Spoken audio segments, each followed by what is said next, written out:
In yesterday's lectures, we discussed many things which were probably quite new to many of you. Amongst other things, the clash between the two ideologies in the world, the one spearheaded by Roman Catholicism, the other one spearheaded by those who are waiting for the coming of the Lord and keep the commandments of God.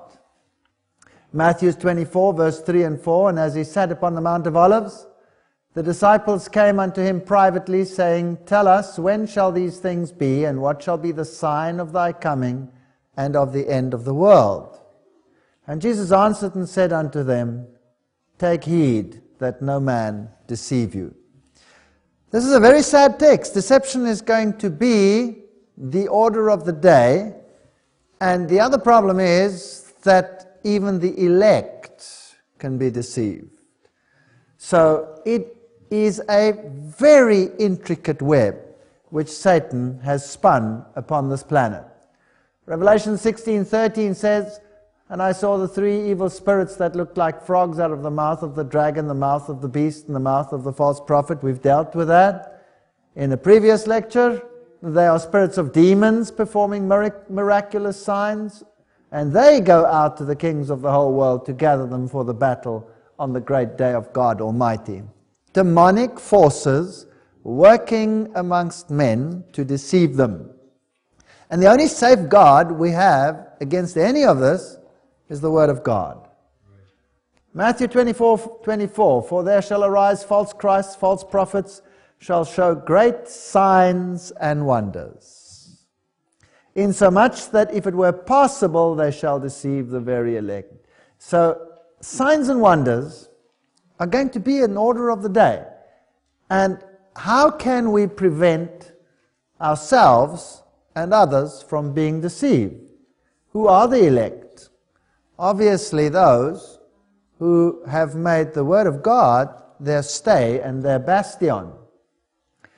Yesterday we discussed the 2,300-day prophecy, and we saw that Satan hated the beginning of the prophecy, but he hates the end of the prophecy as much, because the end reveals a people that will stand for Jesus Christ and His righteousness. And we saw that Rome reissued the challenge. I'm pleased to hear that it's still on their website, so you can pick it up yourselves if you are willing to do so. Most Christians assume that Sunday is the biblically approved day of worship. The Roman Catholic Church protests that it transferred the Christian worship from the biblical Sabbath, Saturday, to Sunday, and that to try to argue that that change was made in the Bible is both dishonest and a denial of Catholic authority. If Protestantism wants to base its teaching on the Bible, it should worship on Saturday. So, what is the Roman Catholic Church actually challenging? Is it challenging people, or is it challenging God's Word? Yes, it's challenging God's Word. And we just happen to be caught in the middle of the battle. That's all. You will remember that the Catholic Sentinel had this article where it says people who think that the Scriptures should be the sole authority should logically become Seventh-day Adventists and keep Saturday holy. And, of course, this article on Mary Online, where the editor said either the Catholic Church is right or the Seventh-day Adventists are right, there can be no other choice. That was an amazing statement. What a bomber. You cannot believe it. And if one chooses neither, then the whole doctrine of sola scriptura collapses. All right, so what's the argument about? The veracity of the Word of God.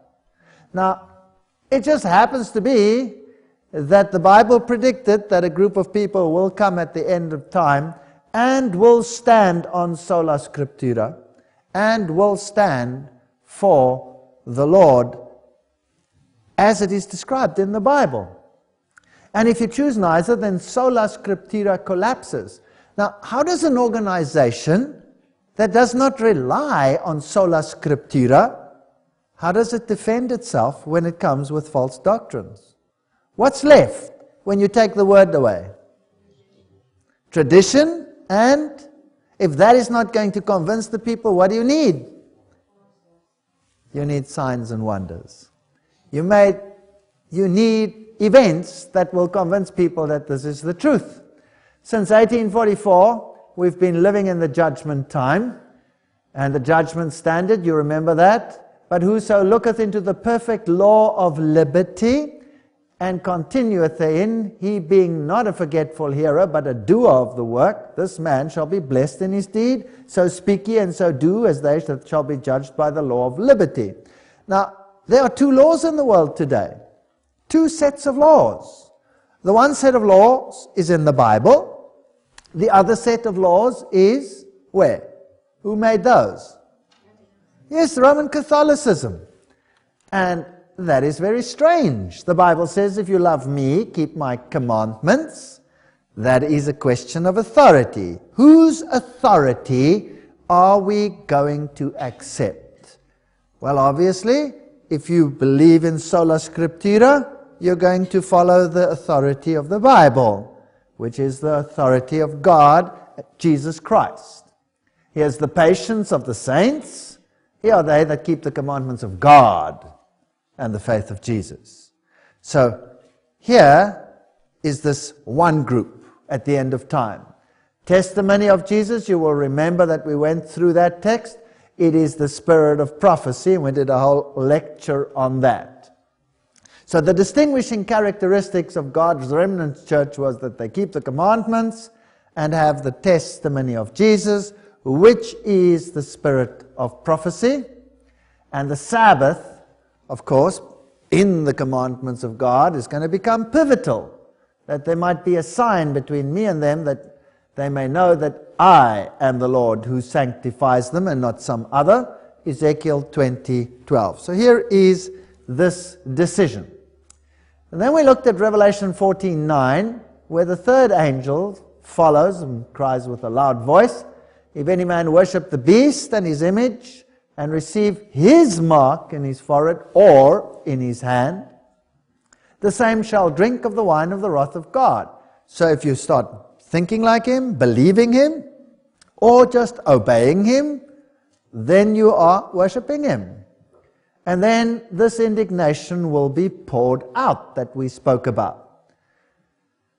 So this wine of the wrath of God will be poured out, and there will be a terrible consequence to this action. Now we've dealt with this already, so I'm just briefly summing it up here before I set the stage for the two organizations, the two ideologies coming into conflict. The Pope has power to change times, to abrogate laws, to dispense with all things, even the precepts of Christ. That is one of their decretals.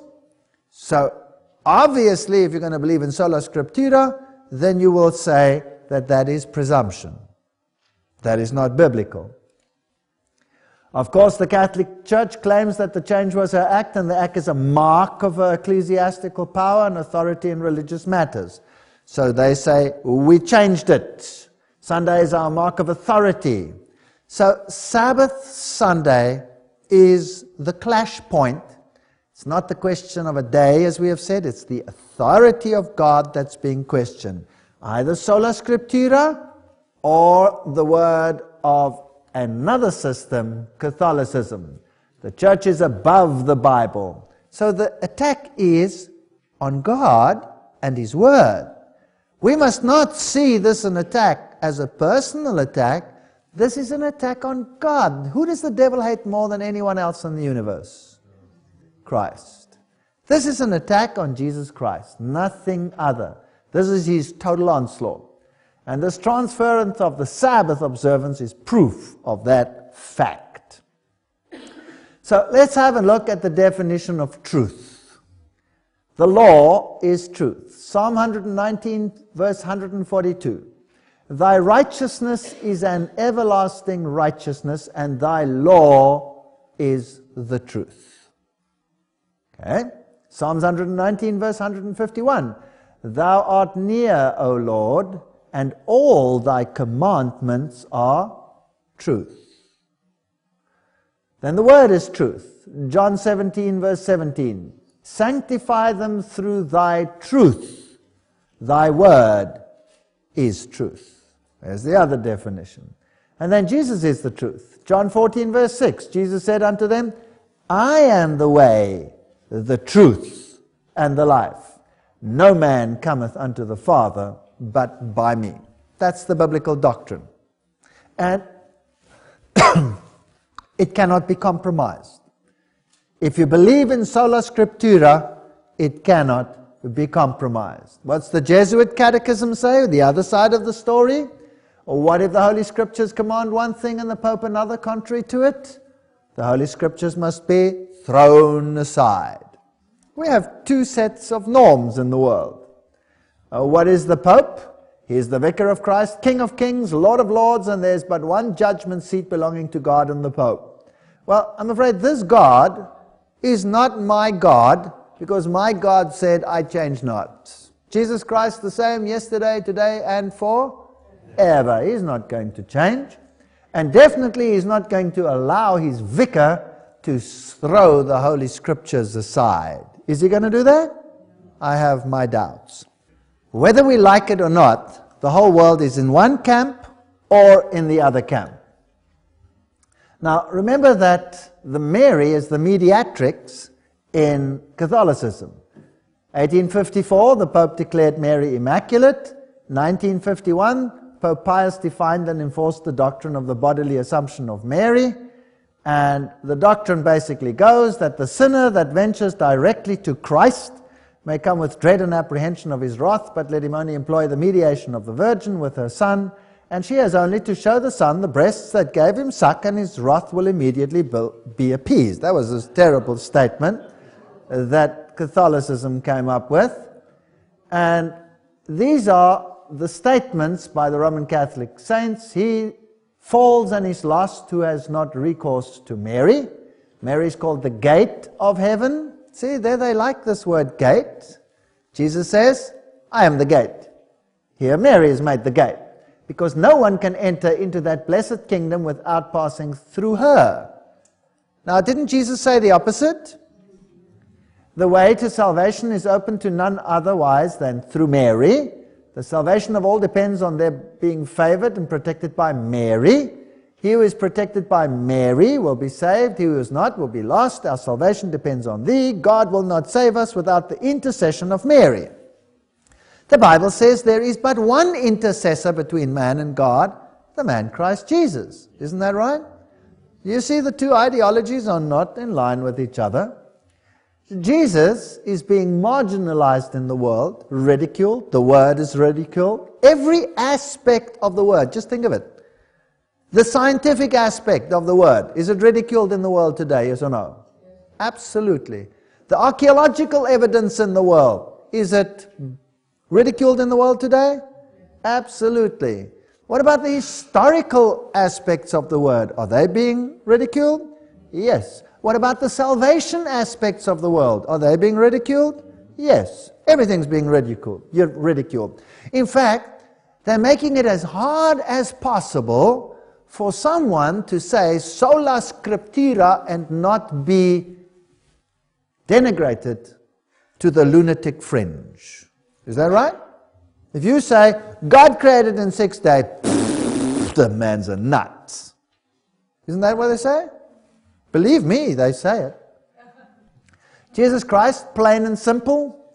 Well, Mary, quite a different story. Interesting that she has all these hammers and things around her, all these Masonic symbols. But while in the most blessed Virgin, the Church has already reached that perfection whereby she exists without spot or wrinkle, the faithful still strive to conquer sin and increase in holiness, and so they turn their eyes to Mary. In her, the Church is already all holy. This is not an ordinary source. This is the official Roman Catechism, Catholic Catechism, Article 829. Devotion to the Blessed Mary, 971 article. All generations will call me blessed. The Church's devotion to the Blessed Mary is intrinsic to Christian worship. The Church rightly honors the Blessed Virgin with special devotion from the most ancient times to the Blessed Virgin has been honored with the title of Mother of God. What are these most ancient times? If this was a Christian document, shouldn't they say, at least since the Christian era, yes or no? Oh no, this is from the most ancient times. So who are they really honoring? Isis, or Diana, or whatever you want to call her. Protection the faithful fly in all their dangers and needs. So they go to Mary. This very special devotion differs essentially from the adoration which is given to incarnate Word and equally to the Father and the Holy Spirit, and greatly fosters this adoration. The liturgical feasts dedicated to the Mother of God and Marian prayer, such as the Rosary, an epitome of the whole Gospel, expresses this devotion to the Virgin Mary. And this hasn't been retyped. I scanned that in from the Catechism. That's exactly what the Catechism says. In the meantime, the Mother of Jesus and the glory which she possesses in body and soul in heaven is the image and the beginning of the Church. I thought the Church was the body of Christ. Amen. Isn't that what the Bible says? As it is to be perfected in the world to come. Likewise, she shines forth on earth until the day of the Lord shall come, a sign of certain hope and comfort to the pilgrim people of God. There are two hopes here. So the Pope officially honors Mary in this issue. Protestants say, Mary so contrary. But what do? They obey the papal decrees. So who are they really obeying? Jesus Christ or their deity? Everywhere in the world, the huge statues of Mary are going up. 500,000 pilgrims wait for the Madonna. How to believe in miracles. And there are Marian shrines all over the world. This one over here in Austria, and you go to it and you see all these things hanging over there, crutches and what have you, people that supposedly have been healed by Mary. This poor Catholic man over here has just said his confession at this Marian shrine, and there it says, Maria hat geholfen, Mary has helped. And depending on how many sins he has, there are various crosses in this little church, and you pick one of these up, and then you say penance that way. So if you have committed a small sin, you'll pick up a little cross and you'll walk once or twice around the church. If you've committed a big sin, you pick up a big one and you walk 15 times around the church. Is that biblical? No, it's not biblical. But Marian movement is incredibly powerful. This one over here is Saint Maximilian Maria Kolbe. He's the founder of the Knights of the Immaculata. And their aim, this priesthood's aim, is to further the cause of Mary. Here is a fascinating story about Mary's visions that she has brought about. The woman, Eve, had a decisive role in the fall of mankind through her disobedience to God and desire to exalt herself. The woman, Mary, has a decisive role in the salvation of mankind through her obedience to God. Doesn't this turn the gospel upside down? Pope Paul VI, in his 1967 encyclical Signum Magnum, identified the Lady of Fatima as the biblical representation of the woman clothed with the sun. Okay, this is where the clash started coming in. Mary says, in a vision of Fatima, she said, I am the virgin of revelation. Now, that's the one side. The other side that we looked at said the virgin of revelation is who? The church. The church that keeps the commandments of God and holds to the testimony of Jesus. Both can't be right. Absolutely not. Revelation 14:6, and I saw another angel fly in the midst of heaven, having the everlasting gospel to preach unto them that dwell on the earth, and to every nation and kindred and tongue and people. There will be a people that will represent Jesus Christ, saying with a loud voice, fear God and give glory to Him. Masculine. For the hour of His judgment is come, and worship Him that made heaven and earth, the sea, and the fountains of water. So this organization says God is the creator. Catholic Church says Genesis is nonsense. It's official. The Catholic Church has officially debunked the literal interpretation of the creation according to Genesis as utter nonsense. Here, Vatican Thinking Evolves, this was Time magazine. The Pope gives his blessing to natural selection, though man's soul remains beyond science's reach. Two ideologies. The one saying, God, the other one saying, that's rubbish. What's he doing to the Word of God? He's saying the Word of God is utter nonsense. Well, Papst Johannes Paul II und die Bibel hat doch nicht recht. And the Bible is wrong after all. So he says in Osservatore Romana, which is the official mouthpiece of the Roman Catholic Church, that Darwinism is right and the Bible is wrong. Here is Elm Street Journal, this magazine, and they're having a interview here with a Jesuit. Consul Magno likes to point out that creationism is a 19th century Protestant heresy. Isn't that interesting? The ancient church fathers knew better than to interpret the Bible that way.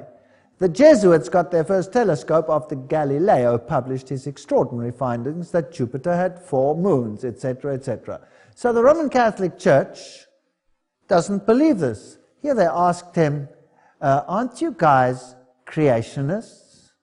No, it's a 19th century Protestant heresy. Now, I want you to think. Are you all with me on this? When did Protestantism arrive? 16th century. Right or wrong? Okay. Then why is it a 19th century Protestant heresy? From when to when was the 19th century? From 1800 to 1900, right? What date sort of fits nicely in the middle there? 1844 somewhere maybe, do you think? Why should this be a 19th century Protestant heresy? This is a Jesuit speaking. They know exactly who their problem child is. It's interesting. Protestantism, well, here you have a Protestant church. This is a Calvinistic church. Nice symbol of the sun there. Sun symbol on the window. That's still okay. Outside is this plaque over here where it has these petrified stones, and it says these stones are 250 million years old. And does Protestantism support officially creation, or does it support evolution? You tell me. It supports evolution. Every main synod of every Protestant church in the world has officially accepted the evolution account as somehow to be incorporated in the biblical account. So here we have a problem. The Dutch Reformed Church also officially did it. Well, here I am in the biggest Protestant church in Switzerland. It's the Evangelische Kirche, for those who understand German. Some nice plaques over here, and some nice posters along the walls, interesting ones, and there is their creator. Now, who's that? This is Brahma breathing in and Brahma breathing out. Now, this is an amazing story. I was invited to give a series on evolution creation in Switzerland, and they happened to hire this hall, just because it was a nice hall. It was just a hired hall from the Evangelische Kirche on evolution creation. And the flyers went out and everybody was invited. And then on the day before the lecture started, the pastor of this institution came to us and he asked the question. He said, well, I never really thought about this, but what are you going to say? are you going to say that God created, or are you going to support evolution? What are you going to do? And I said, no, we're going to show that God created. And he said, well, that's it. Sorry, you cannot have the hall anymore. We're cancelling the hall. I said, well, that's very interesting, you see, because we have a contract. We paid to rent your hall, and we have sent thousands of flyers out. That costs a lot of money, and you are cancelling the hall. Well, then you're going to be in trouble, because then you will have to pick up all those costs and see to it that everybody who has been invited will be able to go to another venue. That's only fair if you're going to cancel the hall because of that. So they went into a huddle with much steam rising from their heads. And eventually they solved the problem. They said, okay, you can keep the hall and you can give your lectures, but before every lecture, you have to announce that the organization to whom this hall belongs, the Evangelische Kirche, officially distantiates itself from the creation account. So I said, with pleasure. And before every lecture I said, I would just like to tell you that the organization, the Evangelische Kirche, officially distantiates itself from the creation account. And I gave my lecture. And after the lectures, the people said, but why? And I said, well, you'll have to ask them that. You'll have to ask them that, because there is their creator. Brahma breathes in, Brahma breathes out. Unbiblical doctrines of Rome, I've dealt with them already. Infant baptism, sprinkling, state of the dead, immortality, prayers to the dead, repetitive prayer and forgiveness of sins, hell, place and state in which the devils and such human beings as die in enmity with God suffer eternal torment, a Catholic Dictionary, page 395. This is the reason why I was an atheist, because of that statement. I was an atheist. We'll have to look at that in the next lecture. Indulgences, you can buy yourself free. The Mass, a mission of the cup, Council of Constance, Sunday worship, Scripture, Index of Prohibited Books, Pope Paul VI, 1599, Archbishop Adolphonsus in 1462 broke up the printing establishment of the Gutenberg and Schoeffer. So, which books are still prohibited? The Textus Recepticus is still a prohibited book. You have to accept their versions. Preterism is a Jesuit doctrine. The Antichrist was in the past. He was a little Greek insignificant king. And futurism, the Antichrist will come in the future. Higher criticism, tearing the Bible apart. These are all Roman Catholic doctrines. They all emanate from Rome. 1854, Mary Immaculate. 1951, the Assumption of Mary, and all the terrible statements that go along with it. Luke 11, 27, 28. And it came to pass, as he spoke these things, a certain woman of the company lifted up her voice and said unto him, Blessed is the womb that bore thee, and the paps which thou hast sucked. They said to Jesus. But he said, Yea, rather blessed are they that hear the word of God and keep it. Why did Jesus rebuke her? Because what she was uttering was a Babylonian fable. That's what she was uttering. And Jesus said, no, the word of God and obedience, that's the criterion, not some celestial myth. Pagan priesthoods of Cybele, they were celibate, they were tonsured, that means they were cut over here, like some monks still are to this very day. The commission they received, the power of sacrificing for the living and the dead. Can you sacrifice for either of them?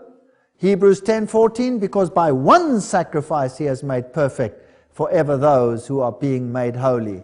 In fact, there is not one biblical doctrine in the whole of the theology. So how do they solve this problem? Well, listen to what the theologian Karl Rahner, he is currently the head of the Congregation of Doctrine and Faith. That means the head of the Inquisition at the moment. And he has pointed out that we are moved much more readily and effectively by those divine interventions that we call apparitions than by abstract teachings of knowledgeable theologians or the hierarchy of the church. Wow! Fascinating. So what moves us? Apparitions. They move us. Teachings of theologians, let's forget that. So if you don't have the Bible, or you have corrupted the Bible, well then that's all you have left. That's all you have left. And so, we've had amazing Marian apparitions in the world.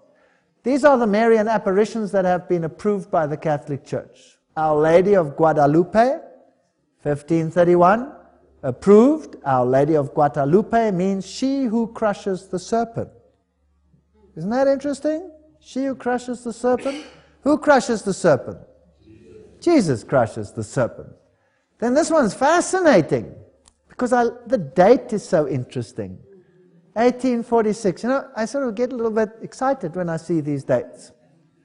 La Salette, France. It was approved by the church. And she said Lucifer was unleashed in 1864.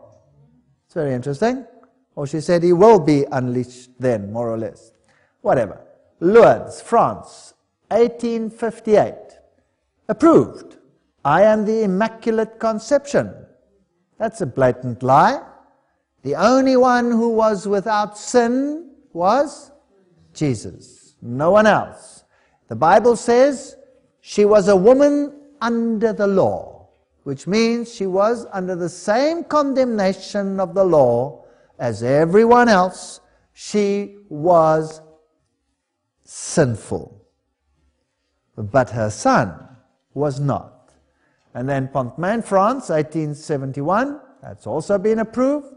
Fatima, Portugal, 1917, has also been approved. Mary calling herself Queen of the Rosary. And these three children, Lucia, Francesco, Jacinta. Lucia would live to see the fulfillment of all the messages. A very, very old lady. And then the Belgium apparition, 1932 to 33, approved. I am the Mother of God, the Queen of Heaven, pray always. Here we have Isis, reinstated. Then we have Garabandal, Spain, 1961. Akita in Japan, 1973, approved by the local bishop. Medjugorje of the former Yugoslavia, and present, she's the Queen of Peace. Now, these are interesting phenomena. The Thunder of Justice, Ted and Maureen Flynn. Fatima was the most significant apparition for the early part of the 20th century. Medjugorje is meeting the spiritual needs of this generation. Interesting. In the latter part of the century, His Eminence Joseph Cardinal Ratzinger, now you know who that is by now, has stated in the Ratzinger report, one of the signs of our times is that the announcement of the Marian apparitions are multiplying all over the world. So if you don't have the Bible, you better have something else. 1950, the renowned Catholic churchman, Archbishop Fulton Sheen, wrote, "We are living in the days of the apocalypse. The last days of our era, the two great forces of the mystical body of Christ and the mystical body of the Antichrist are beginning to draw up their battle lines for the catastrophic contest." Now, we looked at this context yesterday from our point of view, the biblical point of view. Now we're going to look at it from whose point of view? Their point of view. The Catholic. That's only fair. You must be able to choose, right? We have a right of choice over here. We've seen there is the biblical account of what's going to happen. The woman in white, she keeps the commandments of God. She holds to the testimony of Jesus. She's going to arrive after 1844, going to be organized, and she's going to oppose everything that is happening in the world with the three angels' messages and the loud cry. We did that yesterday in great detail. Now, who does that organization that we dealt with yesterday, the Seventh-day Adventist Church, who do they say is the Antichrist? Catholicism. Catholicism. Who did the Reformers say was the Antichrist? Catholicism. Every single one said the same thing. Why? Because they changed the Word of God. Now, who do you think they will think is the Antichrist? Obviously, someone else. Beginning to draw up their battle lines for the catastrophic context. Here comes a contest. But this contest is one that we're just caught in the middle of. It's really a contest against Jesus and His Word. And if I see that, well, then I'm actually appeased, because I have nothing to worry about. Armageddon. I am now announcing to you that this is the time of the decisive battle. That's what Mary said. So we said the Bible teaches us by all the signs that we've discussed that we're at the end. We're at the battle line. Mary says, in inverted commas, says exactly the same thing. I'm announcing to you that this is the time of the decisive battle. Pope Leo had a vision of a confrontation between God and Satan. Pope Leo was made to understand that Satan would be allowed 100 years to attempt to try to destroy the church. In the vision, Satan chose for his 100 years the 20th century. It's interesting. He's full of furious activity, for he knows that his time is short. Now, if you know anything about occultism, who do they say Satan really is? Who do the occultists say is Satan? Yahweh, Michael, Jesus is Satan. So Christ will have a shot at the Catholic Church, put it that way around, in the 20th century. Interesting. Thank you. La Salette, let's go back to there, 1846, approved. Lucifer was unleashed in 1864. There's the quote in The Thunder of Justice, Ted and Maureen Flynn. By the way, Malachi Martin wrote the foreword to that book, so this is not just any old book. So, the Seventh-day Adventist Church was officially formed in 1863. The Seventh-day Adventist Church was organized in 1863 with 3,500 members, half a dozen local conferences, about 30 ministerial laborers, and a general conference committee of 3. Wow, that's kind of interesting. It's just an interesting fact. Now, let's have a look what La Salette, France, said the issue would be. That would be interesting, wouldn't it? All right. Mary says, if my people do not wish to submit themselves, this is the La Salette apparition. If my people do not wish to submit themselves, I am forced to let go of the hand of my son. It is so heavy and weighs me down so much I can no longer keep hold of it. I have suffered all the time for the rest of you. If you do not wish my son to abandon you, I must take it upon myself to pray for this continually, and the rest of you think little of this. In vain you will pray, in vain you will act. You will never be able to make up for the troubles I have taken over for the rest of you. I gave you 6 days to work. I have kept the 7th for myself, and no one wishes to grant it to me. This is what weighs down the arm of my son so much. Wow. What was the issue that La Salette said would be the problem? The Sabbath. But now, which Sabbath? If you are on the Seventh-day Adventist side, which one is the Sabbath? The 7th day would be Saturday, according to the Bible. If you are on the so-called Mary's side, then which one would you propagate? Obviously Sunday. Now, isn't it interesting that La Salette says Satan will be unleashed now, and this is an issue? Would you find that interesting or coincidental or whatever? Pope Pius, in his encyclical letter of August 15, 1854, said, the absurd and erroneous doctrines or ravings in defense of liberty of conscience are a most pestilential error, a pest of all others most to be dreaded in a state. The same Pope in his encyclical letter, December 8, 1864, anathematized those who assert the liberty of conscience and the religious worship, also all such as maintain that the church may not employ force. Well, who started doing that publicly in that date? Well, when was the Seventh-day Adventist Church constituted? 1864. And as a consequence of their actions, these encyclical letters were started to be written that we discussed yesterday. Catholic Visionaries and Predictions. That is a topic we need to discuss in some detail. So we've seen the background now, the battle lines are drawn, two groups coming up, the one group standing for the commandments of God and the Word of God and the centrality of Jesus Christ, the other group standing for signs and wonders, miracles, commandments of the church, and apparitions as support because there's no biblical support. And we have to make a choice.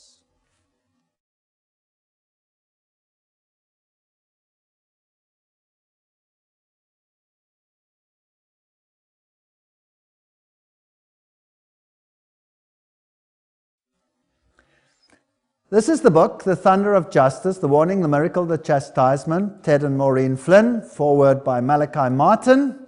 Let's just read this foreword quickly, it's very interesting. The Thunder of Justice. Only a very distracted and unaware Christian of today could have avoided receiving at least a fleeting impression of the long hot summer of 1993, that for a number of years now there has been a steady build-up of events. In the broadest sense of that word, all of which indicate that humanity as a whole, and the Holy Roman Catholic Church in particular, have reached a fateful threshold beyond which lies a new condition of human affairs. This is interesting stuff. Well, Malachi Martin, professor, Pontifical University, claims to have been an ex-Jesuit, but is of course fully Roman Catholic. There's no such thing as an ex-Jesuit, but nevertheless, who's still in there. Visions, appearances, messages, predictions, warnings, interpretations, weeping statues, bleeding icons, miraculous spring water, spontaneous cures, spinning dances of the sun, eclipses of the moon, little children telling the future, uneducated men and women instructing popes and presidents, nationwide publicity tours by bearers of special revelations. Throughout all of this, an obvious emphasis on the singular role of the Blessed Virgin Mary of Nazareth as the Queen of Heaven, Mother of all the living, and not surprisingly, as the mediatrix of all graces, is pervasive. Very interesting. But such exultancy is soberly contrasted with the other side of this century's carnage, for this is a century that has witnessed and is still witnessing scenes of unmitigated horrors, industrial slaughter of planned wars, literally millions of men and women and children killed, the wiping out sometimes, as it were, overnight of mighty empires, an ever-widening ripple of infanticide running to well over 1 billion in the last 50 years, an ever-climbing number of fratricidal wars, 245 at the date of the writing, are in progress. Waves of tortures and persecutions on all 5 continents, continual stream of natural disasters without known parallel in human history as we know it. This world scene is overhung by a generalized economic depression and the clear emergence of an yet skeletal one-world government that is professionally secular, frighteningly dangerous for human liberty, and in dim outline resembles George Orwell's portrait of a big brother in his 1984 scenario. Truth and error mixed together. So, starting in 1973, a certain Father Gobi began to write down interior locutions. That's dictated messages. God doesn't work like that. He impresses with the Spirit, and the prophets wrote down with their own words. But the number are over 600 published in this book. Priests, Our Lady, Beloved Sons.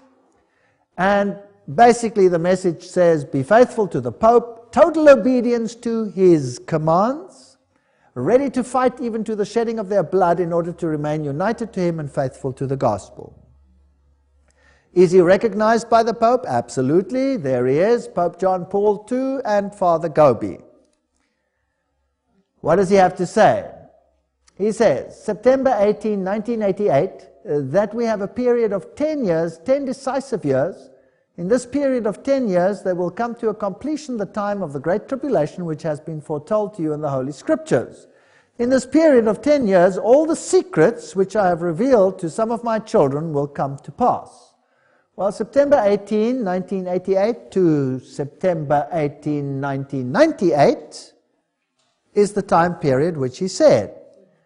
By September 1998, the papacy had every encyclical in place that it needed, including its Sunday encyclical, which came before that date, and including its Ad Tuendum Fidum, which says heretics must be punished if they do not agree with the papal teaching. Everything was in place.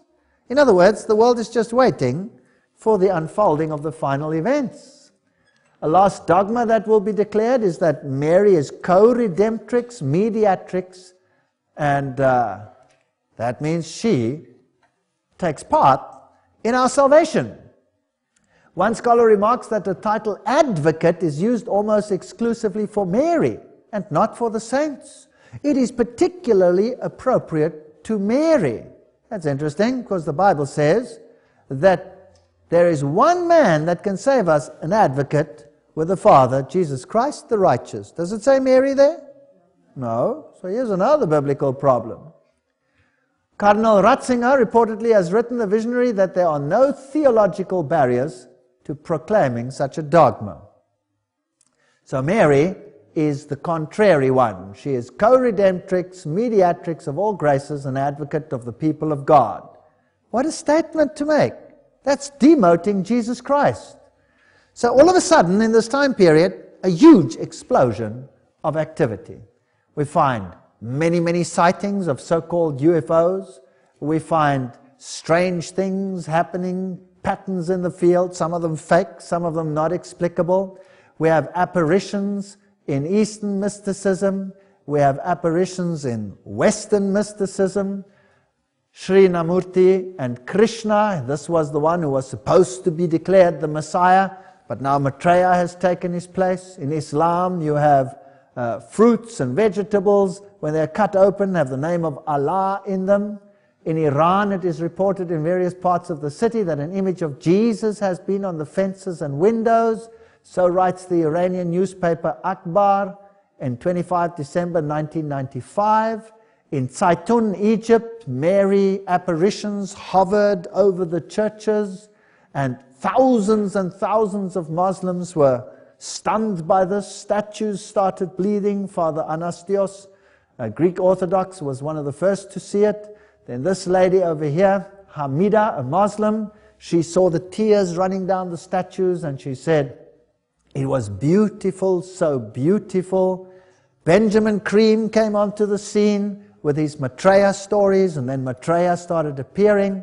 And so we have had images of Mary, and we have had light emanating from Japanese Bodhisattva images, Hindu milk miracles, Muslim miracles, hosts and hosts of miracles suddenly all over the world. And where this Maitreya appears, the water gets ripply, and here in Nordenau, Germany, they're running to fetch the water to be healed. Crosses appeared in the windows, crosses that stayed there permanently. Strange lights appeared on the statues of Maitreya in Eastern temples. Interesting hand signals that they have, these people. These lights were not there. There was no candle or a light burning. It was just on the Buddhas. And then Lord Ganesha started drinking milk. And the statues in Hinduism, they started holding milk to them, and the milk would just go, gone. Well, I always say Lord Ganesha had better attend two of my health lectures. And here's another little statue drinking milk. And so the Hindus were feeding milk to all their statues. A little girl, Hasna, a Muslim girl, started crying real crystal tears. She was investigated by doctors, strange apparitions in the rocks of mysticism. In your continent, the white buffalo calves were born in 1994 and in 1996, fulfilling Native American prophecies. The odds of such an aberration estimated at 6 to 10 million to 1. All these things saying we're coming to the close of time. Vatican II, this is the door commemorating Vatican II, which had stated that all churches can stay what they are, provided they accept papal supremacy. And remember that Don Bosco had predicted that the gospel ship would land between the two pillars of Catholicism, the Eucharist and Mary, 1 year before the close of the century. So 1 year before the close of the century, 1999, they had the ecumenical movement where the Pope was declared the spiritual leader of the world. It went into fulfillment, whether we like it or not. Mary was ready to be made goddess. Millions of Catholics want a godly Mary, and the papal dogma, Maria soll Göttin werden, well, was approved, at least verbally, by the Pope. Our Lady of Guadalupe, 1994, the icons started weeping oil, and strange lights started coming down in Guadalupe, which was supposedly the Shekinah glory. And many religions start worshipping Mary with all these apparitions all over the world. Mary supplants the Earth Mother in Indian rituals. Guadalupe stage.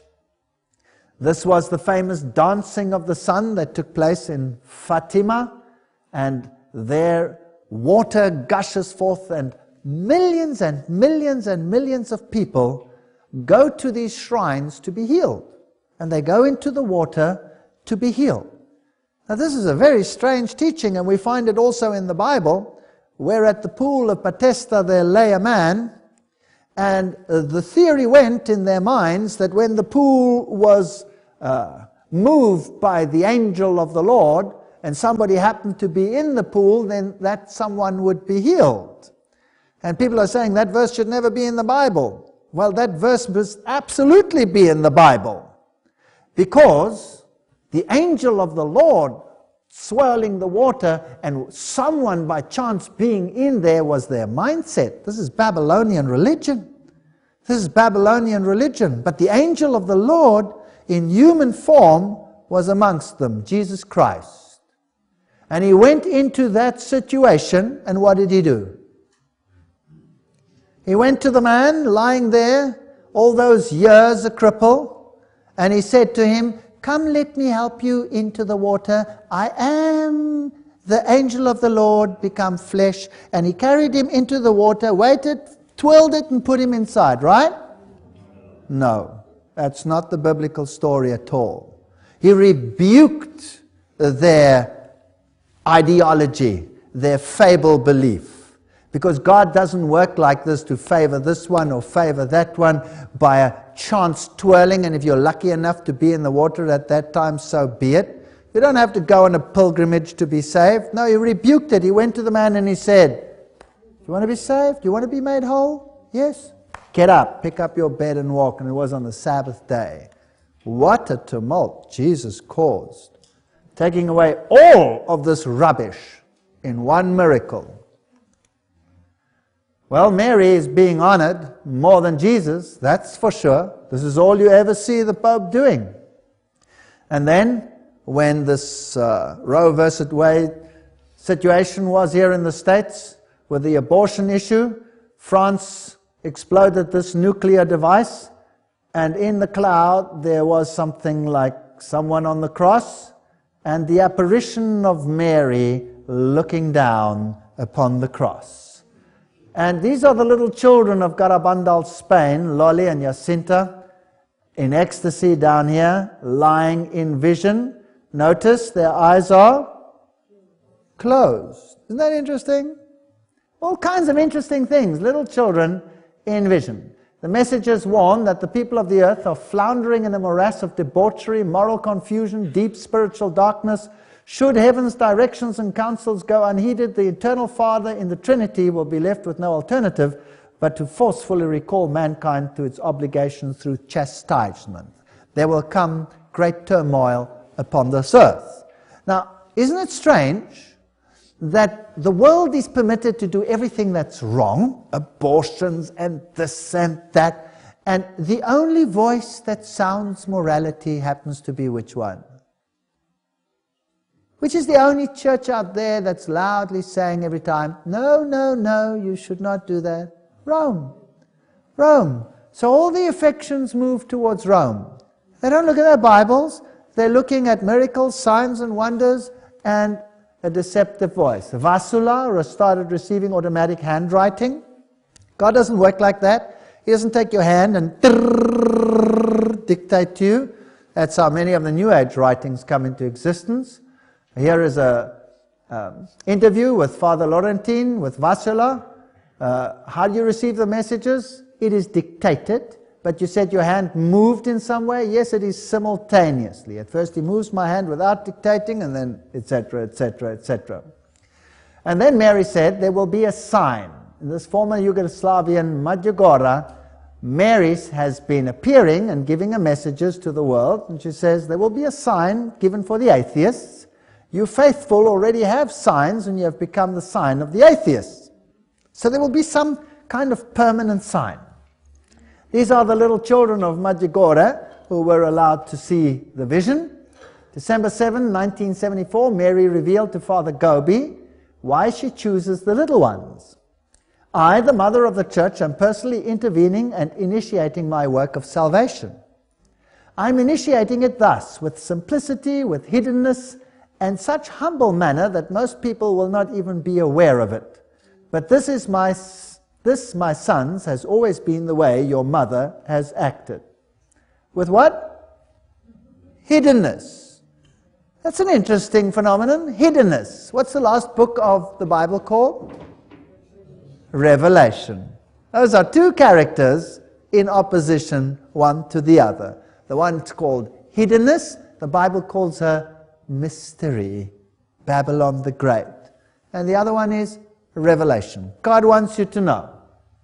Fatima, Garabandal, Medjugorje, Argentina, Jesus supposedly said, my mother must be accepted, my mother must be heard in her totality of her messages. Souls will come to me through the means of her immaculate heart. Jesus is taking a back street.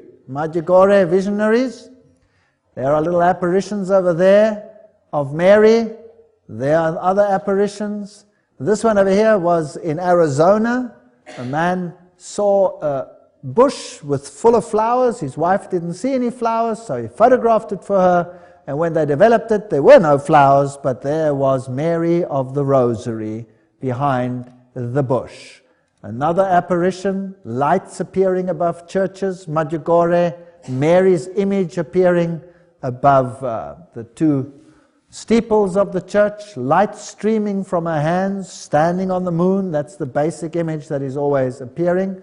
Strange flashes of light everywhere.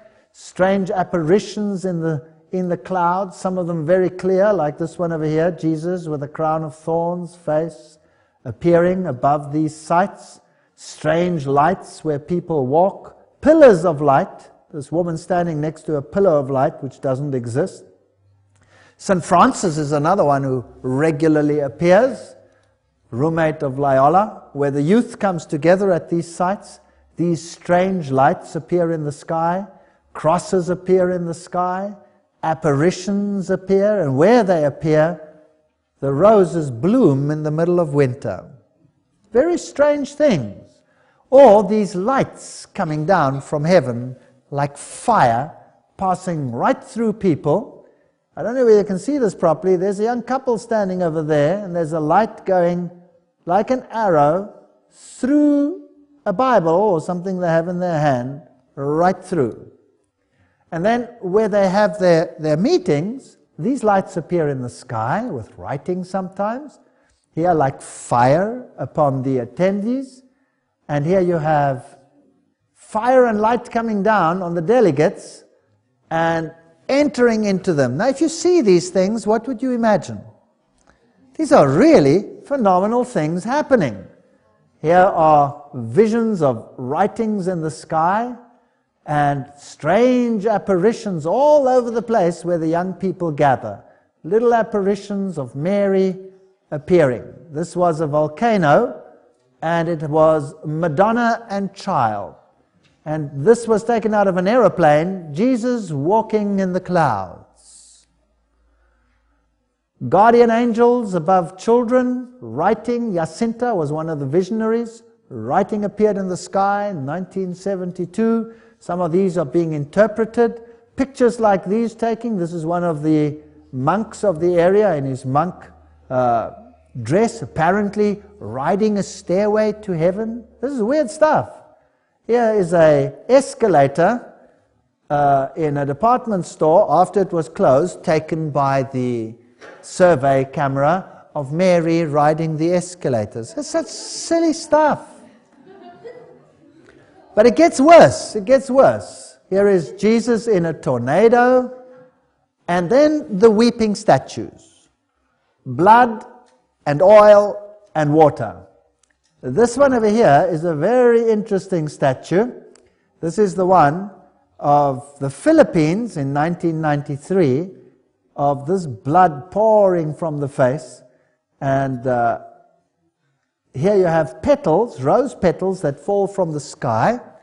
And these structures of Jesus as king, of Mary with the light streaming from her eyes, of the whole family of God, Mary again. Here is the face of Jesus. Look, there's his nose, his eyes. And Jesus with this sign, grown into the rose. Not just drawn onto the rose. And these fall from the sky in the Philippines on Marian Day. They just fall from the sky, and they're very treasured. Here you have the cross and the women around the cross on a rose petal. Another one with the two women on the cross. These are rose petals that fall from the sky. Very convincing to people that do not have the Bible. The Father will inflict a terrible punishment on all humanity. Fire will fall from the sky and will wipe out a great part of humanity. Is the devil expecting some major catastrophes? Great lights will appear. Here are some more weeping statues. This is one with oil weeping. And Las Vegas, Nevada, USA, an hour after midnight prayer. Vigil began on December 1998. The miracle statue of Our Lady of Guadalupe began again to weep real tears. She cried again the following afternoon at 2 and 2:30 p.m. Tearful statue called the Weeping Virgin of Las Vegas. That's a good town to weep in, right? Okay. So they really know how to perform these things. Periodically, this statue starts weeping. This statue over here belongs to a lady called Julia Kim. And she is one of the present-day stigmatists of the Roman Catholic Church. Do you all know what a stigmatist is? Stigmatist is someone who bleeds by the hands, or has the marks of Christ, or bleeds by the feet, or suffers the agonies of Christ for the sins of the world. And this is one of her statues. Also, this one over here, a statue of Christ, which started bleeding real blood. They've had it analyzed. The great stigmataries of the world. This one was one of the most famous ones of modern times. Her name was Teresa Neumann. She lived from 1898 to 1962 in Germany. They say she never ate, slept, nor drank. She had no bodily functions for 40 years. That means she never went to the toilet. And she only lived on the Eucharist. Now, if that is true, I don't know. They say so. And she said great natural disasters will come in the United States. Here she is in her stigmatic agonies. Notice the blood running out of her eyes, running down from her hands. And then she would have burnt in crosses after that event. Another famous stigmatist was Padre Pio of Italy, 1887 to 1968.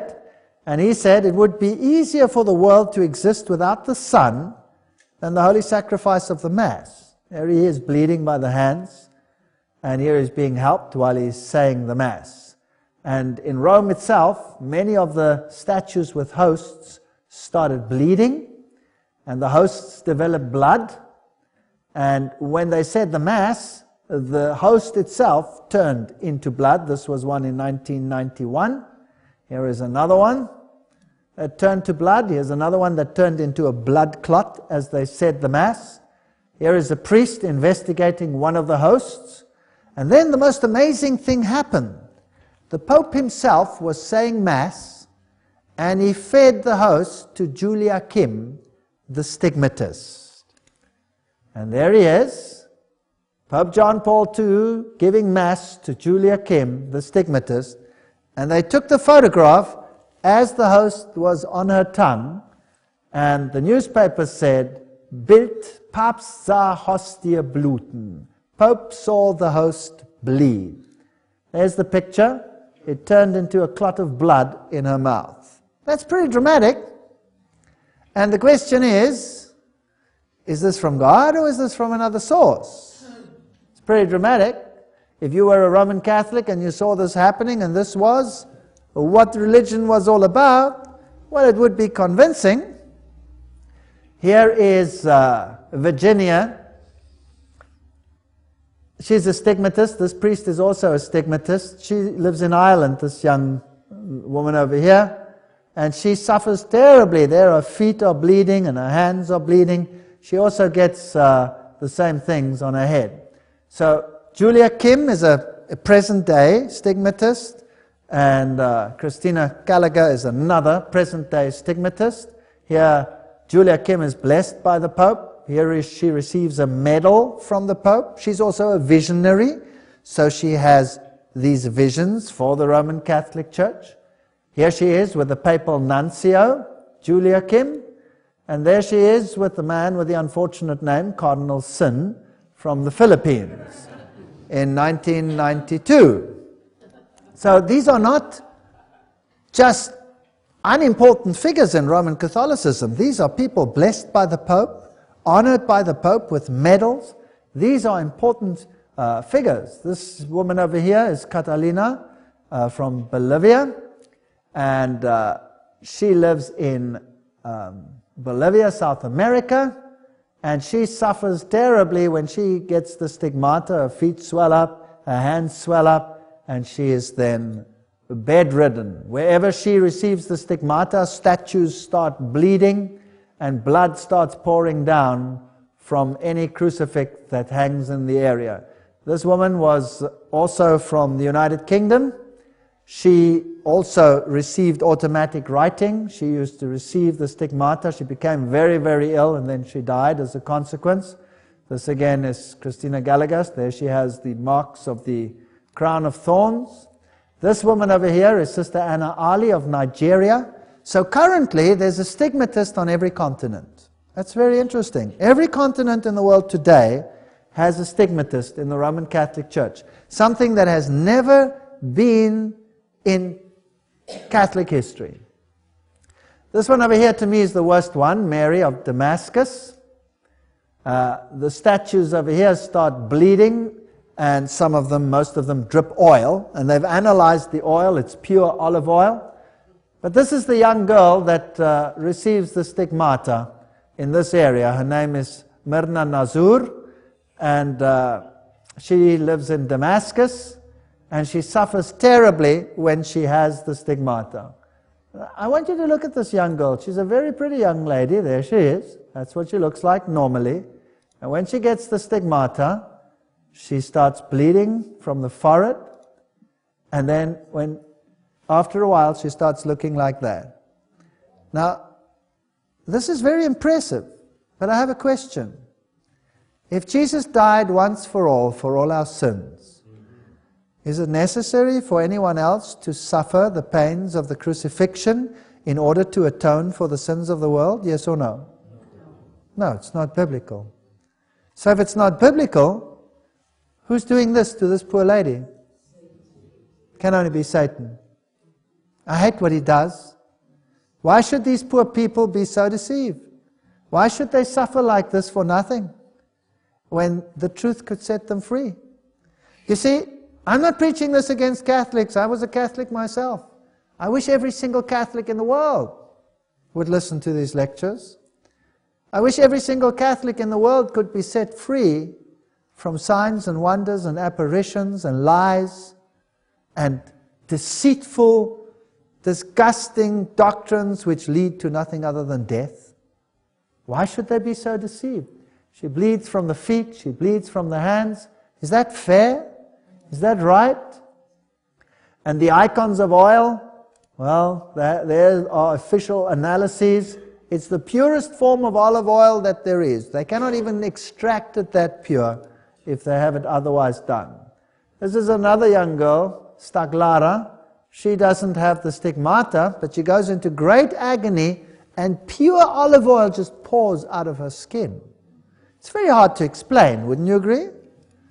And that's the oil that comes out. It's also been analyzed. Crosses all over the place. People supposedly healed. Millions standing in queues for water. Then in 1996, CNN had a news flash that the Virgin Mary appeared in the front window of a building in Florida. And it was a bank, amazingly enough. And there it is, a permanent picture of Mary. And these are the crowds adoring around this area. Now, when it first appeared, Catholics started praying the rosary and they started speaking in tongues. Anybody who walked by started speaking in tongues. And here is a young woman being converted to Catholicism, and this bubble appeared above, which was the rosary, just appearing miraculously. Taken in 1998 in Georgia of myself and a recent convert named Jill from Taylorsville. She was converted to Catholicism, the grace of God, via the intervention of our Heavenly Mother. This picture was taken after a talk I gave in Atlanta. I was praying over her and her medals when a rosary in the shape of a heart appeared between us in the picture. So these are the Marian apparitions and the stigmata that are happening in the world, whereby Catholicism gets credence as having the stamp of approval from heaven. This is a summary of all the Marian predictions. She says Pope John Paul II will be the last before the final events. That's interesting. You know, the devil was a liar from the beginning, so I don't take any of the predictions too seriously. I wouldn't, bet my life on them. But surely, if the devil has put up so much hype and so much energy to deceive people, then some of these things are actually so planned that they will more or less work out. Sometimes he makes a mistake. The new pope will be eliminated by an Islamic convert bishop who declares himself pope. Well, we haven't seen that yet. I don't know whether it will happen or not. The new world order will come. There will be a chastisement. I think that might be trying to explain the plagues that will fall once he has done what he's done.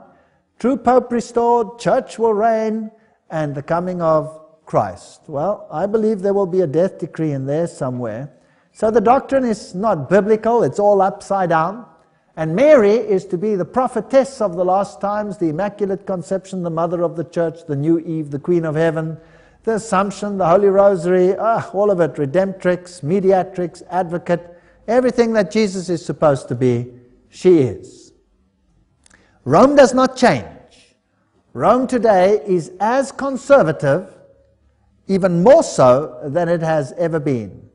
And you can check every doctrine in the Catholic Catechism, and you will see it. The Church, the pillar and bulwark of truth, has received the solemn command of Christ from the apostles to announce the saving truth. To the Church belongs the right always and everywhere to announce moral principles, including those pertaining to the social order and to making judgments on any human affairs to the extent that they're required by fundamental rights of human persons or the salvation of souls. The magisterium of the pastors in the moral matters is ordinarily exercised in the catechesis, in preaching, etc. From generation to generation, the pastor's deposit of Christian moral teaching has been handed on, a deposit composed of a characteristic body of rules, commandments, and virtues proceeding from faith in Christ. So, traditionally, the Decalogue sets out the principles of moral life valid for all men. Now let's get to the hub of this matter. Ever since, this is Article 2065 from the Catechism, ever since St. Augustine, who as we saw was a insider initiate, the Ten Commandments have occupied a predominant place in the catechesis of baptismal candidates. Okay. The Catechism of the Church has often expounded Christian morality by following the order of the Ten Commandments. The division and numbering of the commandments has varied in the course of history. The present Catechism follows the division of commandments established by whom? St. Augustine. So we're not following the Bible, we're following an insider initiate. The world at Assisi gave itself to the Pope. Behold, the Slavic Pope is coming, a brother of the people. He already pours the world's balm into our breast, and the angel choir sweep his throne for him with flowers. Can you believe that?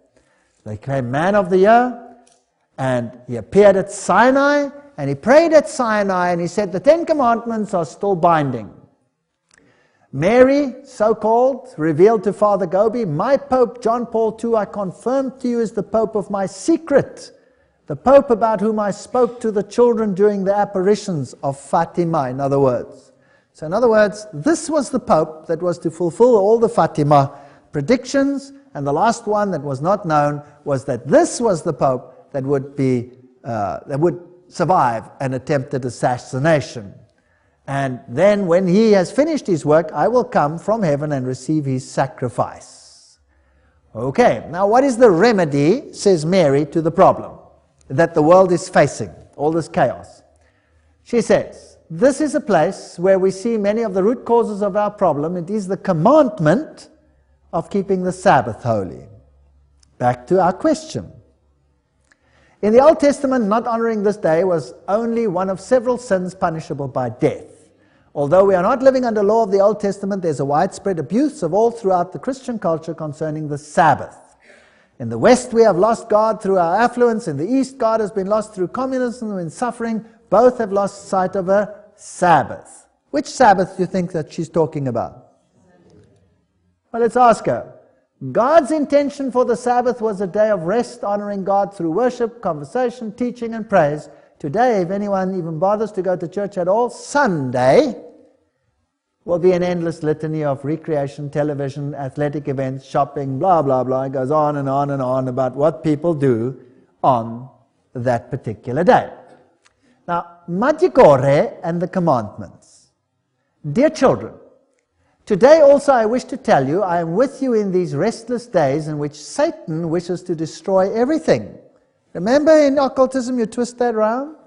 Which I and my son Jesus are building up in a special way. He wishes to destroy your souls. He wishes to guide you as far away as possible from Christian life as well as from the commandments to which the church is calling you, so you may live them.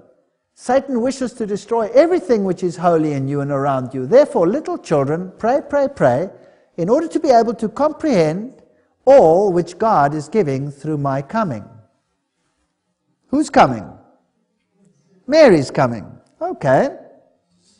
So now the Seventh-day Adventist Church says, keep the commandments of God.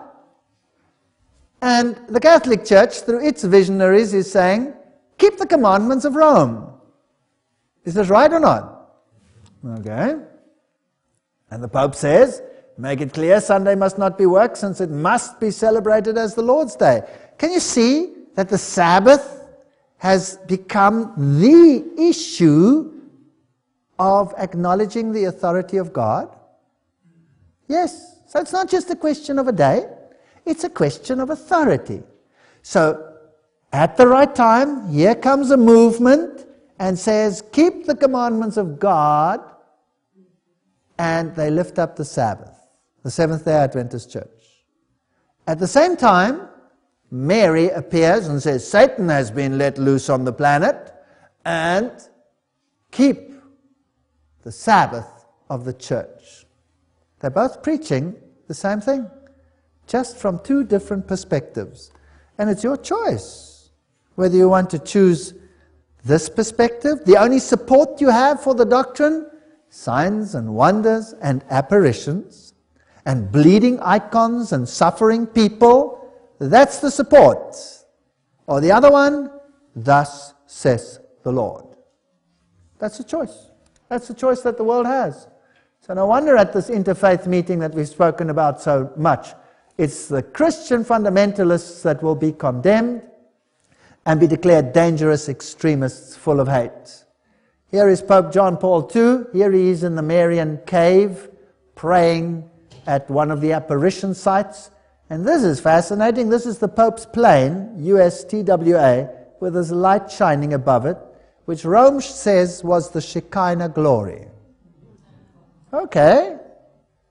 On July 13, 1986, our Blessed Mother explained another of her roles through Father Gobi. This is the moment for all to take refuge in me, because I am the Ark of the New Covenant. At the time of Noah, immediately before the flood, those whom the Lord had destined to survive his terrible chastisement entered into the ark. In these your times, I am inviting all my beloved children to enter into the ark of the new covenant, which I have built in my immaculate heart for you, that they may be assisted by me to carry the bloody burden of the great trial which preceded the coming of the day of the Lord. Do not look anywhere else. There is happening today what happened in the days of the flood. Well, the other side teaches the same thing. It says, there is an ark building. God is calling a people into a relationship with himself. You either come into the one ark that keep the commandments of God and hold the testimony of Jesus, or you climb into this ark. Which one is of God? John 14:6, Jesus said unto them, I am the way, the truth, and the life. No man cometh unto the Father but by me. And if it seems evil unto you to serve the Lord, choose ye this day whom you will serve, whether the gods which your fathers served, that were on the other side of the flood, or the gods of the Amorites, in whose lands you dwell. But as for me and my house, we will serve the Lord. So that's our choice. Two arks. Which one are we going to choice? Choice is yours. Thank you.